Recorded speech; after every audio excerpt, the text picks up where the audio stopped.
Hello, everybody. This Machine Kills Fascists, and my name is Dorian Wallace, he, him, and I facilitate this podcast for conversations, essay readings, and various things to talk about organizing in a healthy way and understanding and organizing through fascism in a healthy way. So today I don't have any guests on. I'm actually going to be reading something from my Substack, which is doriansmode.substack.com.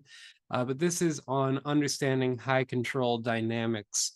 From cults to toxic workplaces, many high control environments share similar patterns of manipulation and abuse. So before beginning, I just want to give a little bit of insight into why I'm aware of how cults work and why I have some experience with them.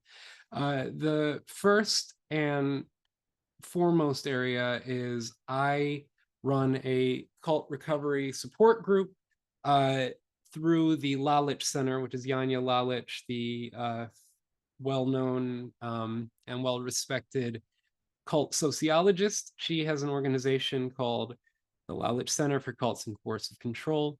I do a music therapy, really a music and emotional support group where we, over a 4-week period, once a week, meet with cult survivors and work on music that took place during their time either in the cult or time before or after the cult. And it's about rebuilding your life and your relationship with music and your relationship to music as a way for cult survivors to take back their life. Now, the other piece is that a lot of my work in regards to music therapy has been around hospice care, which is end of life care, people on their deathbeds. I provide music therapy for people and their families, patients who are passing away, as well as working within the prison system. I've worked at Rikers Island, Crossroads Detention Center, Sing Sing Prison, doing music therapy and a music emotional support work. Due to an incident in which I was out of work for a period of time, I was just at home, kind of passing my time watching cult documentaries that were on Netflix. I was just watching. It was a workers' comp situation, so I was out of work for about a month, maybe I think 3 weeks. But anyways, during that period, got I ended up reading a book on cults by Yanya Lalich, and it really broke down the behavioral mechanisms of cultic groups. And it really helped me understand on a behavioral level what is going on in abusive relationships, what is going on in cultic dynamics, but specifically from my perspective, what is going on within gang dynamics, because a lot of the folks that we work with who are locked up inside, they are gang associated or organized in groups that we might call a gang or identify as a gang. And these dynamics are very similar. There are sociological differences, and I want to point that out, that there are sociological differences between all of these groups and all of these individuals and all these communities. However, behaviorally, you can still pay attention to sort of the structure that's going on. And last but not least, the thing that this dynamic has helped me understand working in the cult spaces is it's helped me understand the concept of fundamentalism. A lot of people who might identify as a fundamentalist or a reactionary or an extremist will, even if they are ideologically aligned with something, they will oftentimes make exceptions for things in their life, either people they know or circumstances in which they're able to justify something. So it helped me understand theological and ideological beliefs, political beliefs, that we, even the people who are quote unquote the most devout to an ideology, there's differences. Like if you have two members of the same cult talking about the theology of their group or the ideology of their group or the politics of their group, they're going to be similar, but they're not going to be identical, at least by the time they're out of the group. So it's just it gave me some nuance in that space, and it also gave me some nuance in identifying in the prison system. Like, let's say I go into a dorm setting, and for those of you who have not been inside of a dorm, they're basically large rooms with beds where all the incarcerated folks live, and it's split usually into two pieces. One is the sleeping area and one is the eating slash rec area. And then there's like the bathrooms and showers, but everybody lives together. Yeah, so it's a little intense, but if there's issues between folks, that can be a little intense. But the reason I bring up the cult dynamics is it really helped me understand how to start to pay attention to behavior patterns, to figure out what the hierarchy is in which you're working through. So, for instance, if I go into a house where there is a literal set leader of a gang, and he runs the whole thing, he's not going to tell me that that is his role. No one's going to tell me that role. So I pay attention to behavior patterns like this, and utilizing these behavior pattern identifications, it just starts to help identify where the hierarchy is, and it identifies how you can work through something. So I will often give attention or give something to the leader, like control of the music for the first couple songs, or just things like that. And I want to point out that these are not things that I necessarily want or agree with or any of that, but it is a reality of these behavior patterns. And that's why I think it's really important for activists to have at least a basic understanding of cultic dynamics. So let me read the essay. Narcissistic abuse, cults, abusive relationships, hate groups, traffickers, gangs, insular communities, toxic workplaces, the troubled teen industry, and narcissistic family systems can appear different on the surface, whether it be outward-facing aesthetics, presented ideology, different victimology, etc. However, in actuality, they operate using the same underlying principles of control and coercion. High control groups coerce and manipulate people psychologically and emotionally to foster irrational dependency, unquestioning obedience, and exploitative loyalty. Recognizing these tactics helps people identify manipulation, reclaim agency, and seek support. Common behavior dynamics. I'm going to list a couple of things. So, isolating members from outside support, controlling information to limit critical thinking. It's really important that they exploit vulnerabilities to deepen dependence. They use fear, guilt, and shame to suppress dissent. And they undermine autonomy and blur personal boundaries. Next list I'm going to read from is common group structure. There's the top leader or top leaders. These individuals hold absolute authority. They shape beliefs and rules. The sub-leaders, they enforce control and maintain internal order. Core members, they promote the group ideology and they're committed to the group. And then there are rank and file, and these are the obedient followers who have little influence. And last but not least, and I think this is a very interesting group to consider when doing political analysis, but it is fringe membership or fringe members. These are less certain, less committed, uncertain, and testing boundaries. Now, a way to put this in a contemporary American context is there are a lot of people who voted for Donald Trump that literally do not follow the news and literally just knew some basic propaganda of he's a businessman, he's going to make decisions like that. And these are a lot of the same folks who are now very much regretting their vote for Trump because they didn't realize what they were voting for. This sounds absurd to people who are in the know, but you have to look at this almost as a cultic dynamic. And if you look at that sort of behavior as fringe membership, those are people who are not rank and file to the top authority. Yeah, so it's just something that I think needs to be explored a little bit more. Core psychological dynamics. Here's another list. So totalism. This demands total control over members' lives and minds.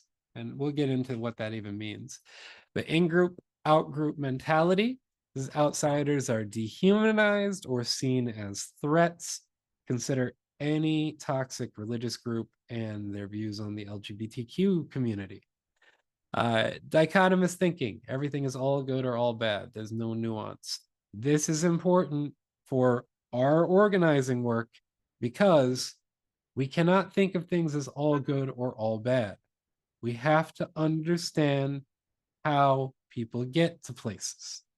And finally, cognitive dissonance. And this is holding conflicting beliefs but staying due to pressure or fear.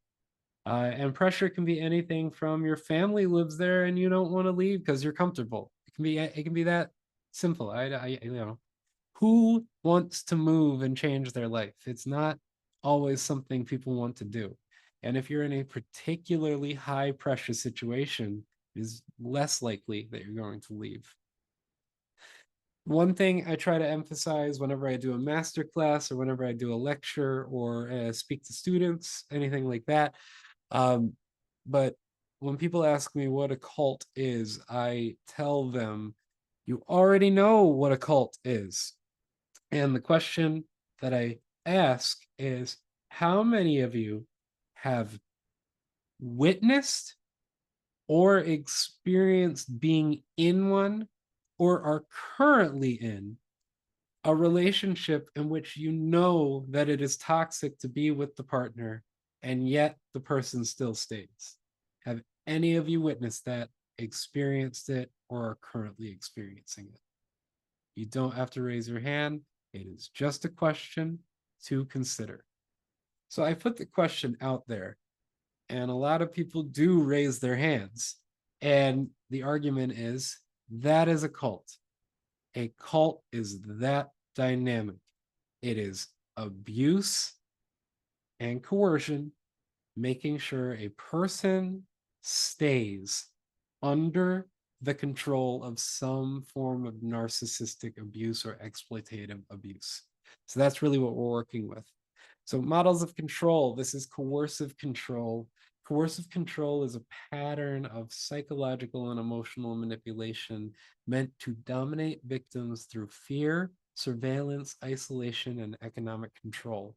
Often without physical violence, this cumulative behavior creates severe, long-lasting psychological harm.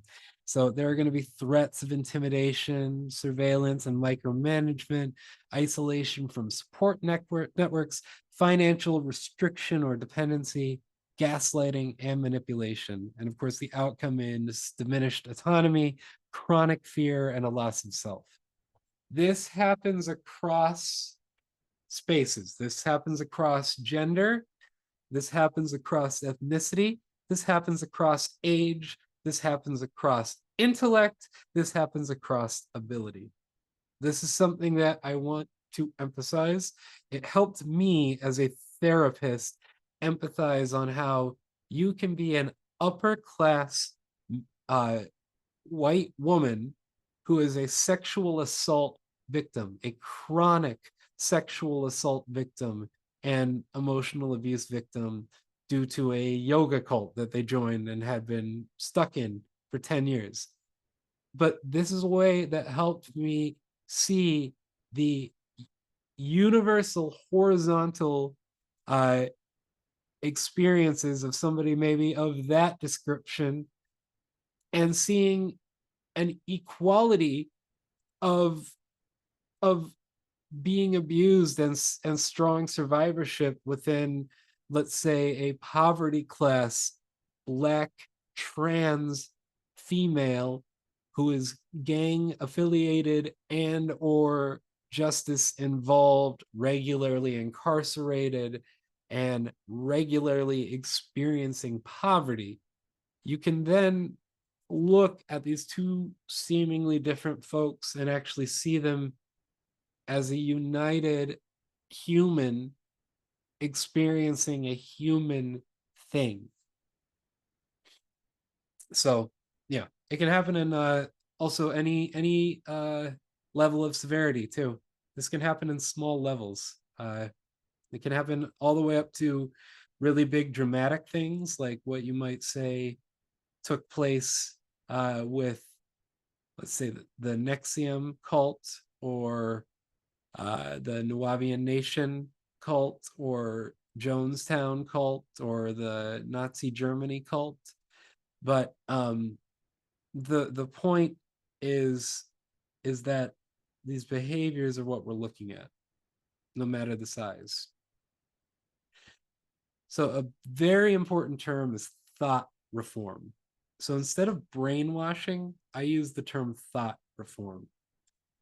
So this was developed by psychiatrist Robert J. Lifton. He is extremely important in cult recovery work. Thought reform outlines 8 key tactics used in high control environments to reshape identity, suppress critical thinking, and enforce ideological conformity. These methods are commonly found in cults, authoritarian movements, and abusive systems. So the 8 terms are milieu control, and this is where you restrict access to outside information. Mystical manipulation, and this uses divine signs to reinforce authority. Now, when we're using the word divine, we're not talking about supernatural. We're talking about the psychological experience of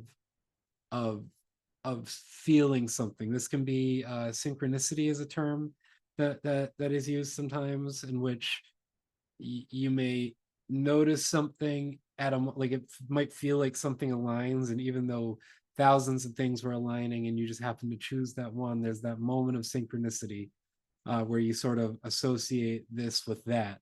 And so I just want to point that when we're talking about divinity in this sense, we're talking about a psychological experience. The term had not quite been ironed out when Robert J. Lifton came up with these terms, but just keep this all in mind. There's also a demand for purity. This enforces impossible moral standards, weaponizes guilt. If you have ever heard about the troubled teen industry, one of the first things that they do after they kidnap, to be frank, after they kidnap these children, is they give them a rule book that is so thick and so dense that it is impossible to follow these rules. And if there is any break, then there are severe punishments. So demand for purity. Confession is another part. This is forces self-blame and vulnerability as control. Now, this is a tricky one to navigate through, and I think it takes some nuance to get through. But you have to realize, in our work, we are working on holding people accountable, as well as we are working on holding ourselves accountable. Now, the thing is, when we are confessing, this is about forcing somebody to take the blame, or to self-blame, self-sabotage, and have vulnerability. So this is a delicate space, and we, as activists working in the caring fields or working in the healing fields, we have to be mindful that we are not forcing people to confess their internal experiences. That's cult shit. Got it? Cool. All right. Next is sacred science. This treats the group's belief as infallible truth. You can see this with libertarians and the way they talk about the markets. If the markets are totally free, they just have this way they work.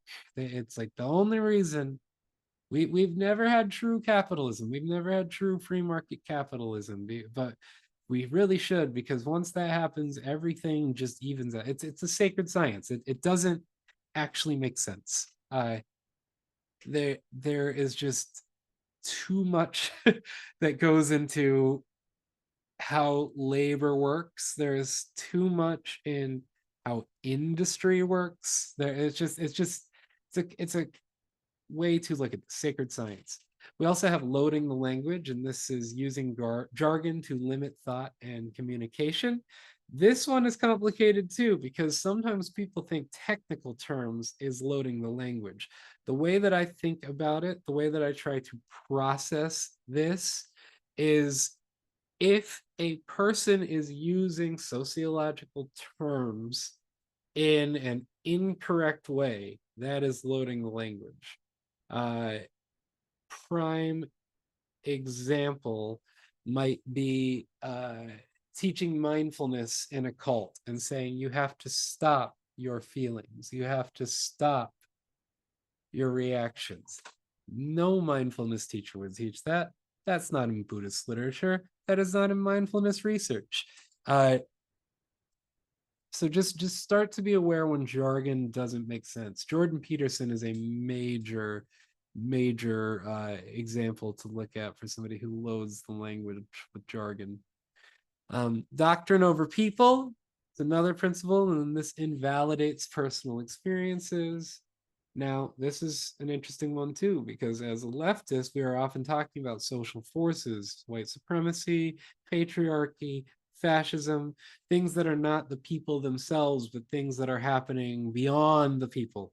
And we have to remember that lived experience is an important acknowledgement. Just because somebody has not experienced something you haven't, or you have experienced, or just because somebody has experienced something that you can't really even comprehend what it's like, we just have to remember that there are lived experiences within our communicating. And then, of course, last but not least, dispensing of existence. And this demonizes or cuts off those who leave. So, this is, you're not part of it, we're not talking to you anymore. This is also complicated because in narcissistic abuse recovery, cutting off a narcissist is a very important piece of recovery. So, you can see how a lot of these things, you have to pay attention to what sort of way it's falling when you see these behaviors. Another term to learn is called bounded choice, and this was coined by sociologist Janja Lalich, one of my mentors. Bounded choice describes how individuals in high control groups remain committed even to their own harm through a closed system of belief and behavior. Members internalize group demands as personal choices due to 4 interlocking elements. These 4 interlocking elements are charismatic authority, which is the emotional dependence on a leader. Transcendent belief system. This is all actions serve as a higher purpose. Systems of control. This is the rules, punishment, and surveillance systems that are taking structure over people's lives. And then there's systems of influence, and this is the culture of the group and relationships, and it shapes how people think and feel. You can see this in capitalism. We think of things in a neoliberal way. You have to get a good job to make a living. It's a very strange concept. If you don't have a job, you can become homeless. These are creations of capitalism. They're not natural functions. They are just what we've created. So, yeah, there are many people who still live without what we would call a home in this part of the world in this time period. So it's just something to consider. There's also the cycle of abuse. This was first proposed by Lenore E. Walker in 1979. The cycle of abuse explains recurring patterns in abusive relationship dynamics, moving through phases of tension, violence, reconciliation, and calm. The cycle applies broadly to generational or systemic abuse. Though Walker's original model focused specifically on intimate partner violence, so the cycle is tension building, which is the conflict, fear, or stress rising. There is the incident. This is where the abuse occurs. This can be verbal, emotional, physical, financial, sexual. Reconciliation. This is where excuses are made, apologies happen, or love bombing. And then, of course, calm, the temporary peace until the cycle repeats. Now, again, all of these are frameworks to utilize to examine in real time. So it is not that the cycle of abuse is a guaranteed response of this is going to happen every single time. What it is an identifier for generalized behavior patterns that you can either identify in your own relationships or identify within the relationships of the people you're working with. And there's a lot of complex ways on getting through some of this. For instance, there can be abusive relationships within marginalized communities, and that you have to find spaces of solidarity while also acknowledging the abuse that's taking place. And then I really want to do this, the propaganda model, but this was developed by Edward S. Herman and Noam Chomsky, and the propaganda model explains how corporate mass media serves elites' interest by filtering information through 5 structural biases, or what we might call lenses. It shows how media systems manufacture public public consent for political and economic agendas by promoting systemic bias, suppressing dissent, and reinforcing the status quo. So the first thing whenever you're watching media is figure out who the ownership is. So media controlled by corporate interests. So who owns it? If you're looking at Fox News, it is Rupert Murdoch who owns it. If you're looking at the Washington Post, it is Jeff Bezos who owns it. Then you look at advertisement. This is dependence on advertising revenue influences content. So pay attention to what kind of ads are being pushed, what kind of products are being sold, what kind of messages are being presented, and what kind of cultural norms are being plastered into the advertisement. Sourcing. This is reliance on government or corporate sources for information. So learn where these sources are coming from. This helped me break away from any of the nonsense that I used to fall for when I was younger, of like Alex Jones or Jimmy Dore type stuff, where they were independently owned, and so yeah, like like that didn't bother me. Like, and then their advertisements seemed to be like people that they were like-minded with. But the sourcing was where I started to be like, I think these dudes are full of shit. Because you start to learn where are they getting their info from, and you can never find it. They're making it up.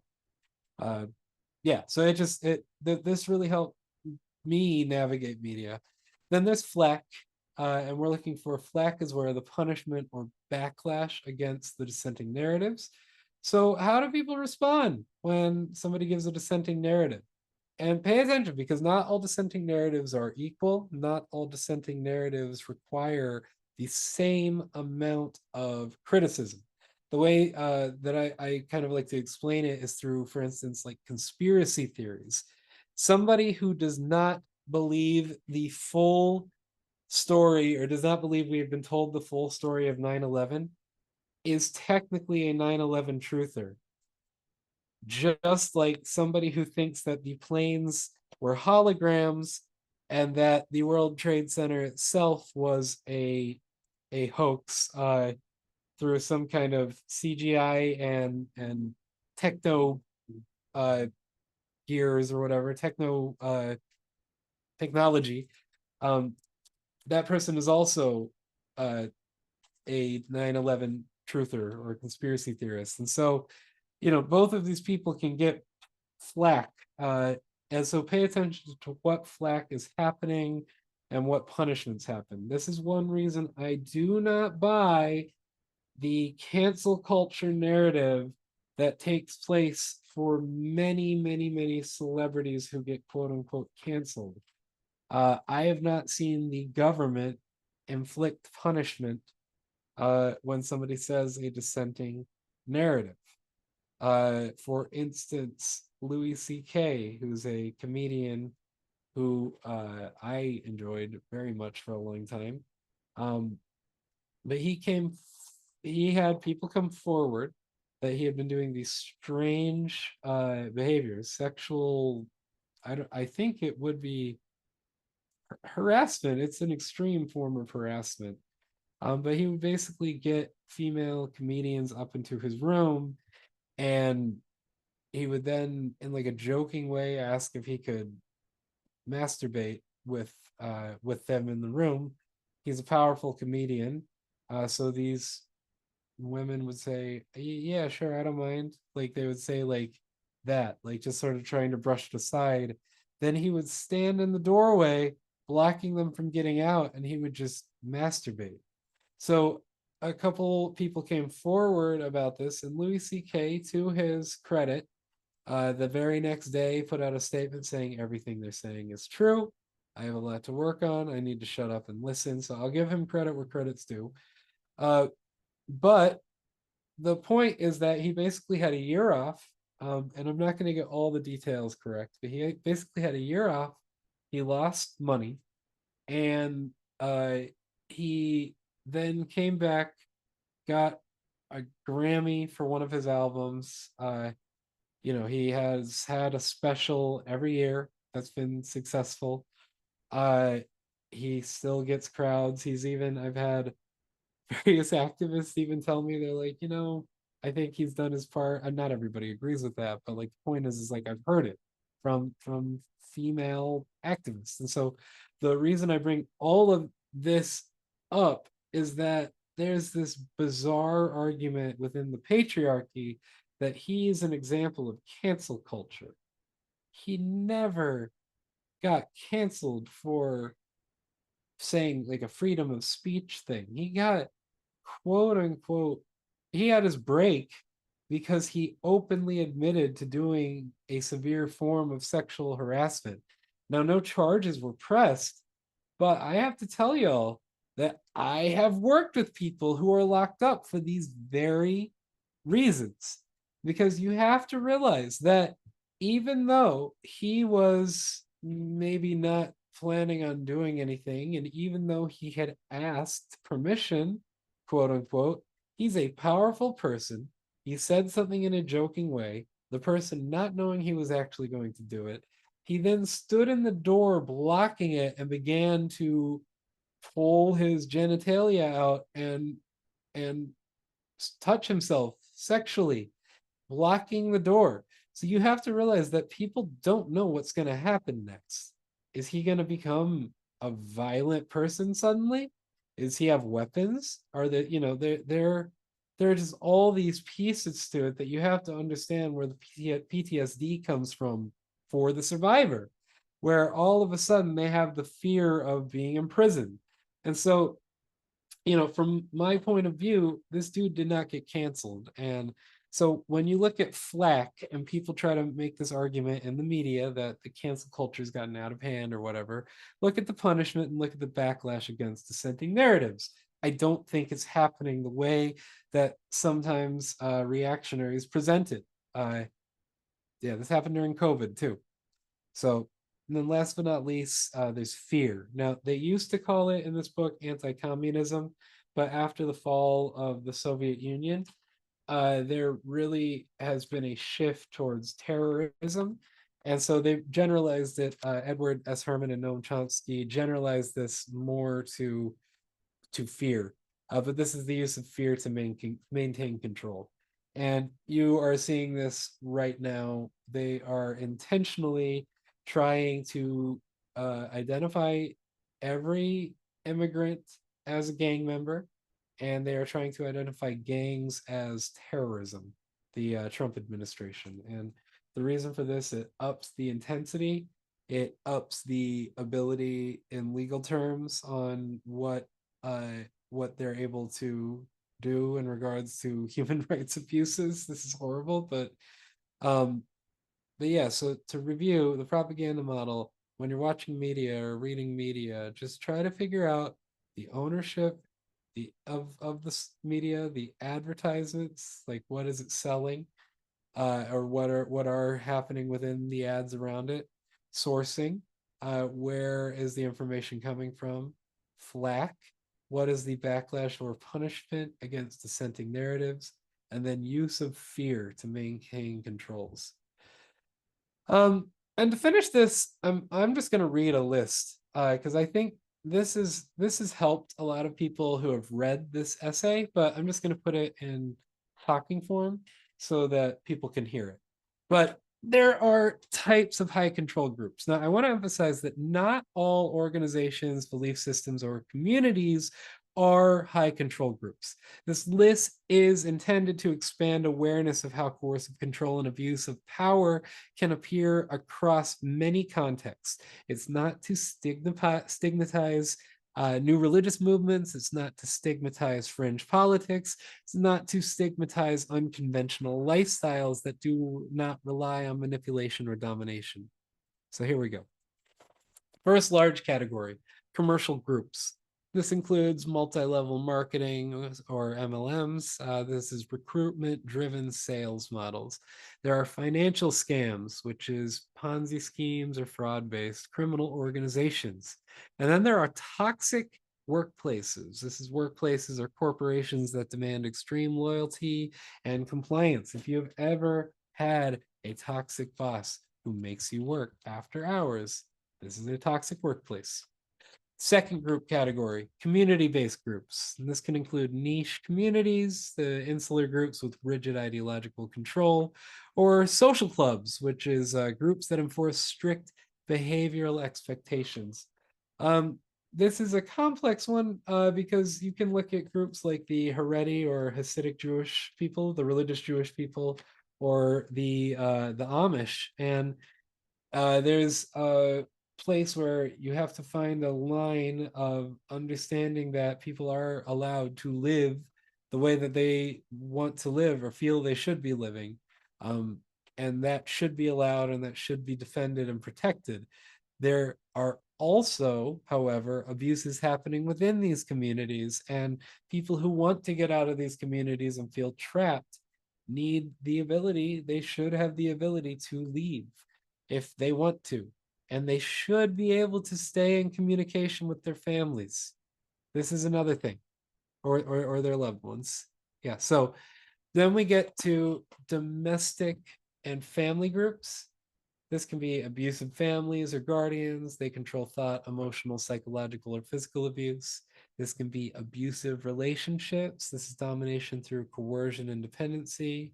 You can be born into a cult, and this is indoctrination from childhood. Think of any mega church that you either belong to, have belonged to, or you knew about within your town that had maybe some questionable behaviors or questionable devotion from its membership. And then there's the troubled teen industry, and this one is a tough one for me personally. It makes me a little sick when working with survivors from this, not due to the survivors, but just with the type of abuse and the type of victimology. This one really gets to me. But the troubled industry is a for-profit industry marketed as rehabilitation for at-risk youth, employing abusive tactics and extreme discipline to enforce compliance. I also think this is a time that is important to remember that a lot of the troubled teen industry was made popular by people like Dr. Phil and Oprah and Dr. Oz, and we need to remember that these thought leaders, these mass media figures, are culpable for some of these cultic dynamics and getting people involved in cults, so or high control groups. Next category is the ideological groups. This is conspiracy movements like QAnon, for instance, spreading fear and misinformation to maintain control. Media or disinformation networks, parasocial commitments to media sources. Alex Jones is a good example. Tucker Carlson is a good example. Just where you feel like you have a relationship with this media figure or this information network, and they are intentionally selling you bad information as if it's good information. There are personality cults. This is excessive admiration for a single leader. Political cults, this is rigid ideological movements enforcing strict adherence. This is important because you will notice in, like, if you come across a socialist cult, even if they are saying the ideology or the principles that one might adhere if they identify as a socialist within the group, the high control group, these behaviors are actually taking place in the high control way as opposed to these socialist humanist principles. Um, and then there are religious and spiritual cults, and this is probably the most well-known example of a cult, and this is mostly because of the cult and media relationship from groups like Heaven's Gate and Jim Jones and Jonestown, where there were these massive suicides by weird, strange religious groups. Oh, in Waco, Texas. So this is why people associate cult with religious group, mostly due to which media was being shown. So then we have political violence and paramilitary groups. So in this group, there's autocracies that centralize authoritarian rule. There's colonial or imperialist forces, and this is controlled through coercion and violence.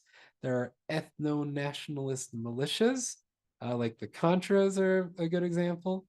They promote racial or national supremacy.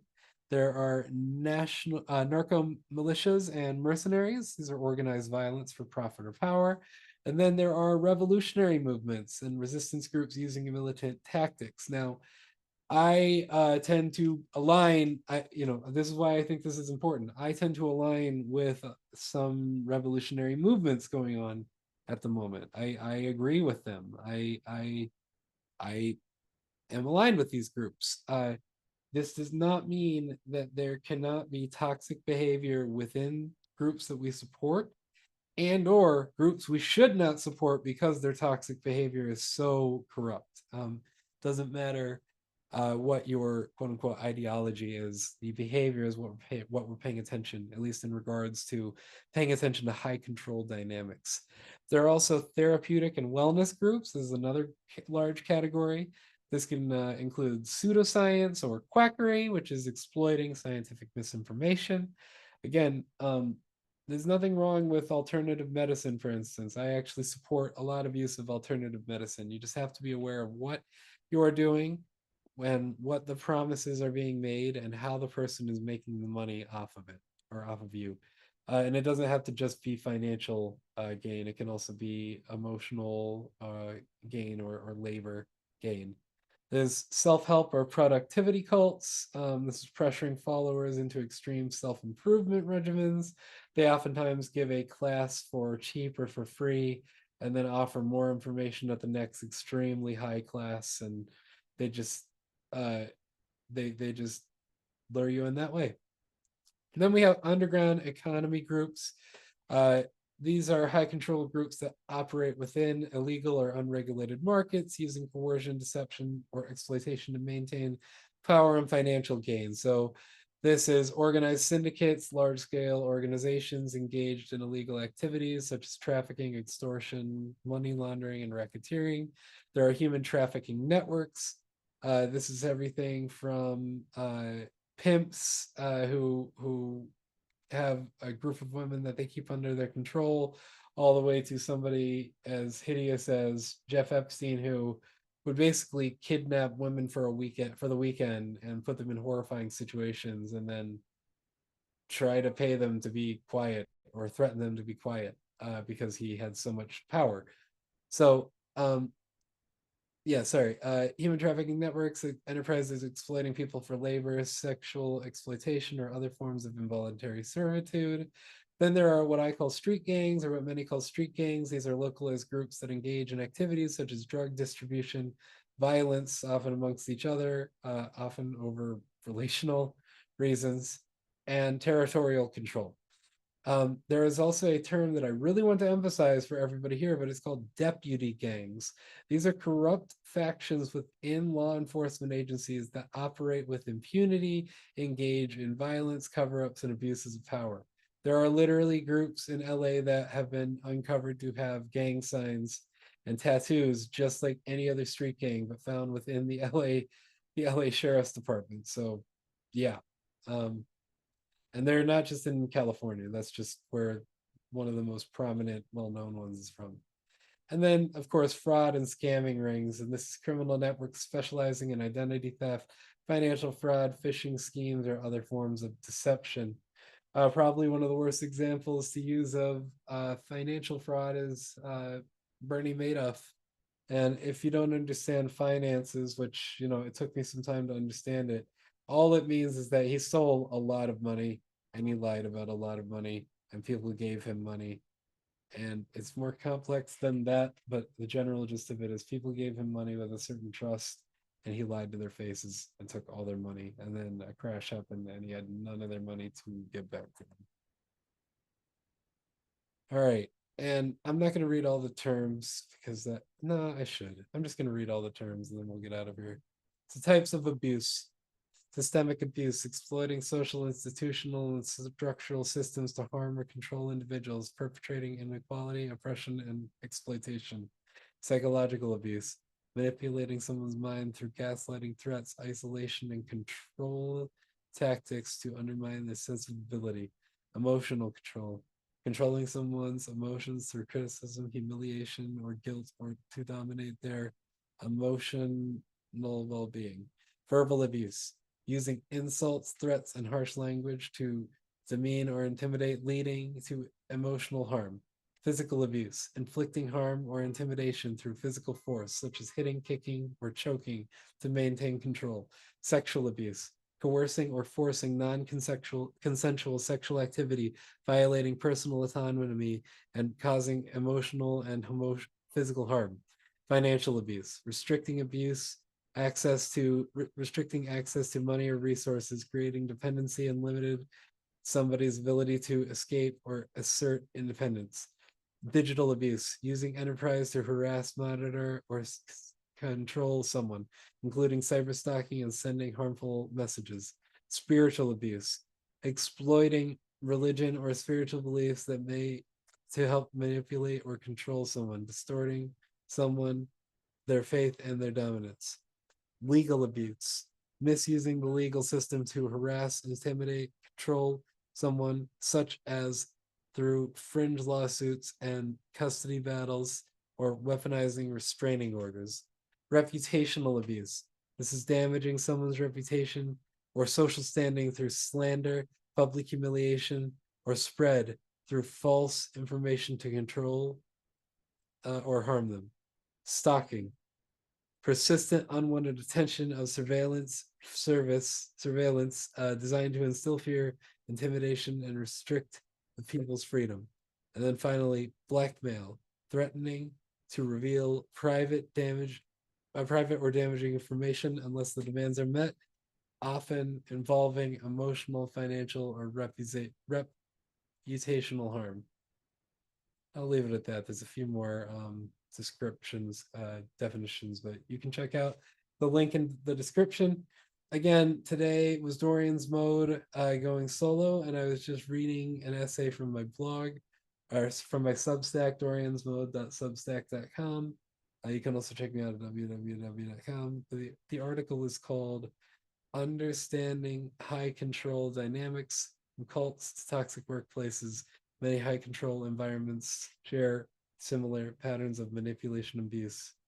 Anyways, everybody, it was great to be here with y'all, and I hope to see y'all next time. Peace.